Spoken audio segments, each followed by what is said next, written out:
Assalamualaikum warahmatullahi wabarakatuh. Salam sejahtera bagi kita semua. Semoga kita semua dalam keadaan sehat walafiat. Pada materi metode penelitian ini, saya akan membahas mengenai bab 2. Bab 2 ini berisikan mengenai tinjauan pustaka, kerangka pemikiran dan hipotesis penelitian. Tujuan pada tinjauan pustaka untuk menyajikan dasar pengetahuan yang ada tentang topik penelitian yang akan kita lakukan.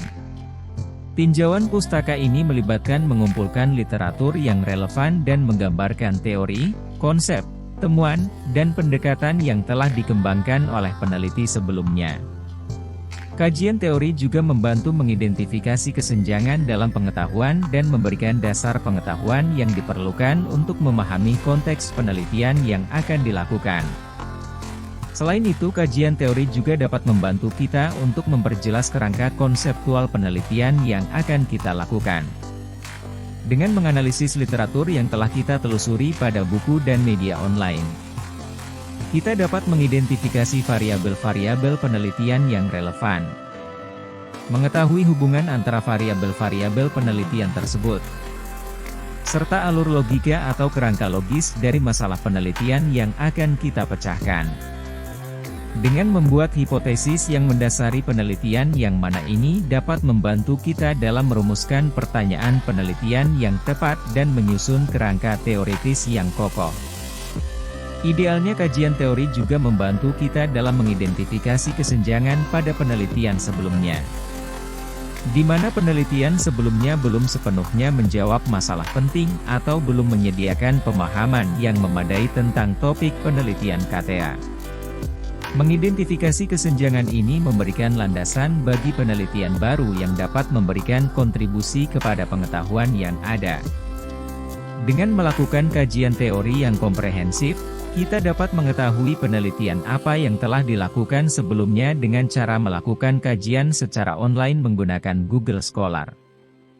Hal ini dapat membantu kita menguatkan penelitian sebelumnya, sehingga waktu dan sumber daya dapat dialokasikan dengan lebih efisien. Dengan memahami penelitian yang ada, peneliti dapat menentukan cara yang paling efektif untuk melengkapi penelitian sebelumnya yang relevan dengan penelitian kita. Kajian teori juga dapat memberikan dasar rasional untuk melakukan penelitian. Dengan mengacu pada landasan teori dan penelitian terdahulu, kita dapat menjelaskan mengapa penelitian ini penting, relevan, dan berkontribusi pada pengetahuan yang ada. Ini membantu meyakinkan kita atau pihak berkepentingan tentang nilai penelitian dan alasan melakukan penelitian ini.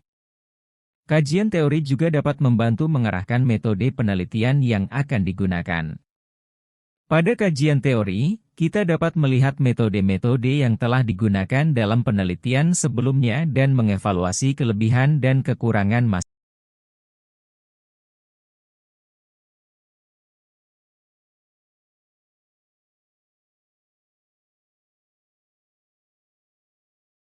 Kajian teori merupakan dasar rujukan teori yang terdiri dari grand teori, middle teori, dan applied teori.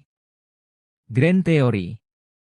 Pengertian grand teori sendiri biasanya digunakan sebagai sarana untuk mencari landasan teori utama yang digunakan sebagai dasar menentukan konsep penelitian. Grand teori seperti teori organisasi memberikan kerangka kerja konseptual untuk memahami struktur, dinamika, dan proses dalam organisasi. Teori ini membantu kita dalam memahami interaksi antara berbagai elemen organisasi, seperti struktur, budaya, kepemimpinan, dan pengambilan keputusan. Selain itu juga membantu dalam memahami faktor-faktor yang mempengaruhi kinerja organisasi secara keseluruhan. Sedangkan pada kajian akuntansi dapat memberikan kerangka kerja konseptual yang luas untuk memahami konsep dan prinsip akuntansi yang digunakan dalam penyusunan laporan keuangan. Teori ini membantu dalam memahami tujuan akuntansi, pengakuan pendapatan, pengukuran aset dan kewajiban, serta prinsip-prinsip akuntansi yang berlaku umum.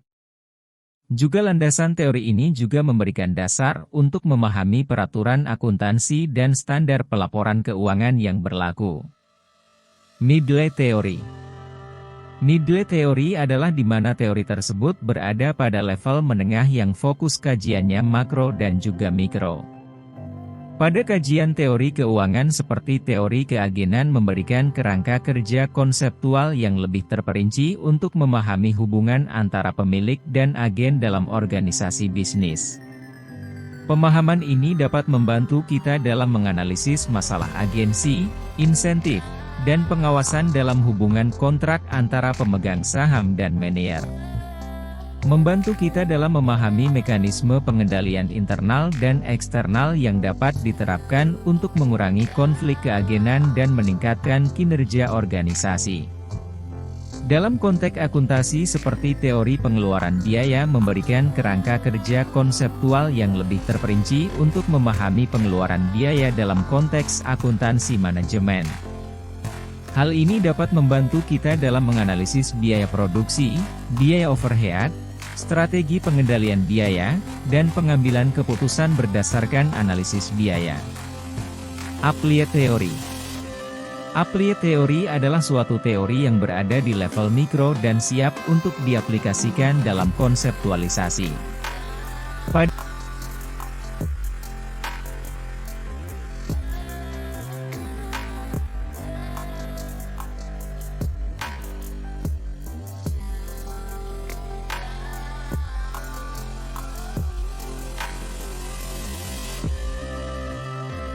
Kerangka pemikiran adalah fondasi dari pemikiran yang didasarkan pada teori dan penelitian sebelumnya yang relevan dalam studi manajemen atau akuntansi, yang sesuai dengan variabel penelitian yang diajukan. Kerangka pemikiran ini berfungsi sebagai panduan yang membantu kita dalam menyelesaikan masalah utama dalam penelitian. Dalam konteks penelitian, kerangka pemikiran memiliki peran penting. Melalui rujukan pada teori-teori terkait dan penelitian sebelumnya, kita dapat membangun dasar yang kuat untuk menyelidiki fenomena yang sedang diteliti. Dengan memahami kerangka pemikiran, kita dapat mengidentifikasi variabel penelitian yang relevan, menghubungkannya dengan teori yang ada, dan merumuskan pertanyaan penelitian yang tepat. Kerangka pemikiran juga membantu dalam mengembangkan metodologi penelitian yang sesuai. Dengan memperhatikan rujukan teori dan penelitian sebelumnya, kita dapat memilih instrumen pengukuran yang tepat, merancang prosedur pengumpulan data yang relevan, dan menganalisis data dengan metode yang sesuai.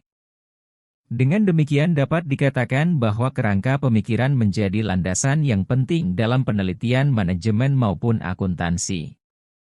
Ini dapat membantu kita dalam menyusun langkah penelitian, mengaitkan penelitian yang akan kita lakukan dengan pengetahuan yang ada, dan akhirnya, menyelesaikan masalah utama yang ingin kita pecahkan. Berisikan dasar dari pemikiran yang merujuk pada middle.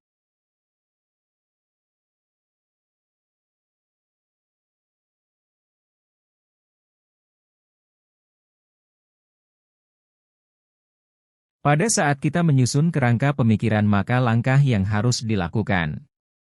Terlebih dahulu mengidentifikasikan teori utama yang menjadi landasan kita untuk membangun argumen teoritis.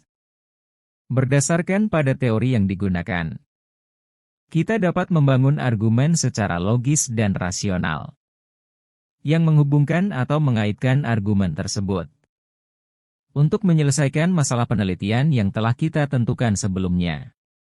Selain kita menghubungkan dan atau mengaitkan argumen tersebut, juga perlu didukung oleh penelitian sebelumnya yang terbaru yang relevan dengan penelitian kita.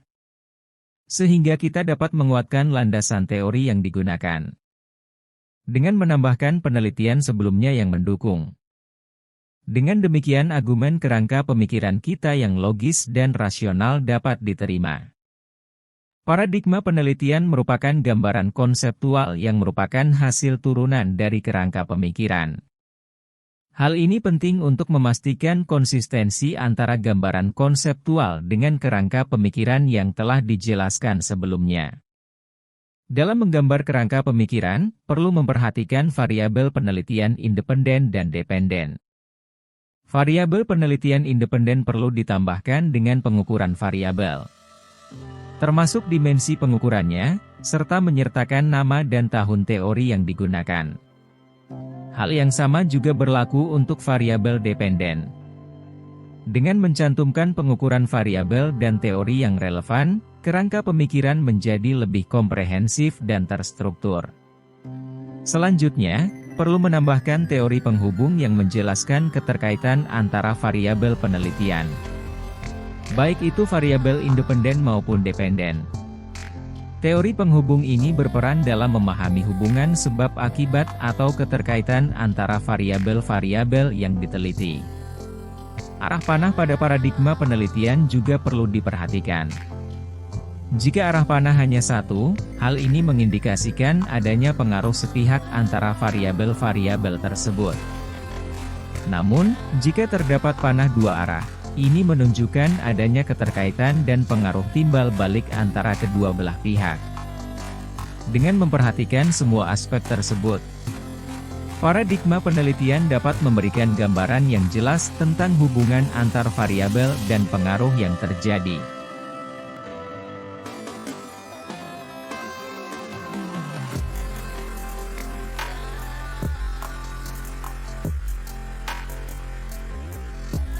Paradigma penelitian merupakan gambaran yang mengintegrasikan rujukan dalam menyusun kerangka pikiran, termasuk teori dan dimensi pengukurannya. Dalam contoh berikut, saya akan menjelaskan cara membuat paradigma penelitian dengan mengacu pada beberapa teori yang relevan. Berbagai teori yang akan digunakan dalam paradigma penelitian ini adalah sebagai berikut.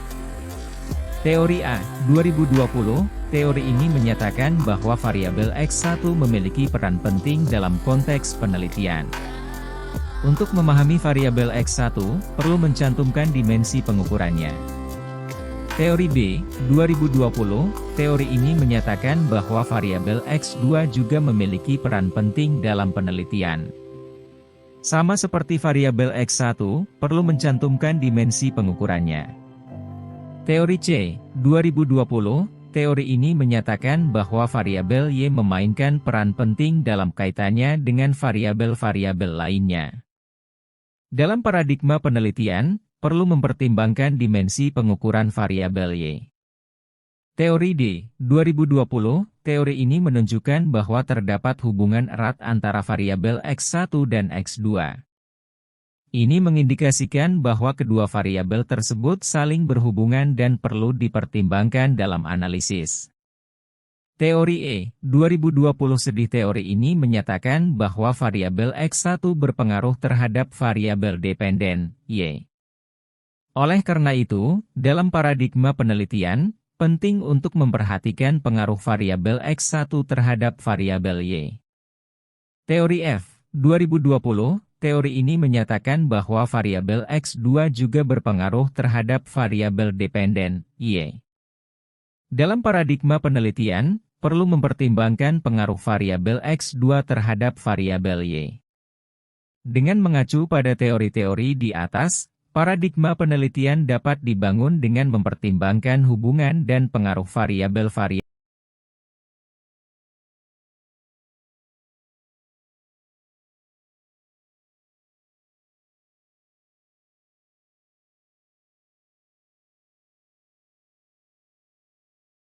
Setelah menyiapkan paradigma penelitian, langkah selanjutnya adalah merumuskan hipotesis penelitian, yang merupakan dugaan sementara yang perlu diuji kebenarannya. Hipotesis penelitian dapat disesuaikan dengan paradigma penelitian yang telah dibuat sebelumnya. Dalam hal ini, terdapat 3 hipotesis yang dapat diformulasikan. Hipotesis pertama menyatakan bahwa variabel X1 berpengaruh terhadap variabel dependen, Y. Dalam penelitian ini, diasumsikan bahwa adanya hubungan positif atau negatif antara variabel X1 dan variabel Y. Hipotesis kedua menyatakan bahwa variabel X2 berpengaruh terhadap variabel dependen, Y. Dalam hipotesis ini, diasumsikan bahwa adanya hubungan positif atau negatif antara variabel X2 dan variabel Y.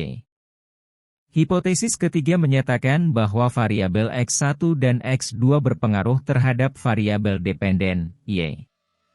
Dalam hipotesis ini, diasumsikan bahwa kedua variabel independen, X1 dan X2, secara bersama-sama berkontribusi terhadap variabel dependen, Y. Dengan merumuskan hipotesis-hipotesis ini, peneliti memiliki dugaan yang akan diuji melalui metode penelitian yang sesuai. Hasil pengujian hipotesis akan membantu dalam menguji kebenaran atau penolakan hipotesis-hipotesis tersebut, serta memberikan pemahaman yang lebih mendalam tentang hubungan antar variabel yang diteliti dalam penelitian. Materi metode penelitian ini telah selesai saya paparkan. Untuk memperjelas pemahaman lebih dalam, maka akan kita bahas melalui media online yaitu GMAT. Wabillahi taufik wal hidayah. Wassalamualaikum warahmatullahi wabarakatuh.